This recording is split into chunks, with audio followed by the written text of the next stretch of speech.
Cik Aryan, kami ibu dan bapa Khairul. Kami tahu apa yang anak kami buat tu salah. Besar kesalahannya. Tapi Khairul tak macam tu. Dia tak sengaja.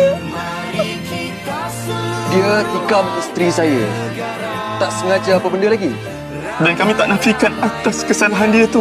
Cik Aryan, kami mohon.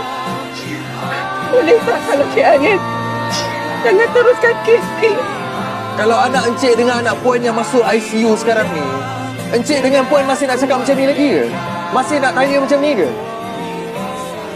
Puan, isteri saya tu hampir mati dan sampai sekarang ni dia tak sedarkan diri. Kami faham. Tapi Khairul tak nak kami. Dan yang kena tikam tu isteri saya. Saya takkan tarik diri daripada kes ni.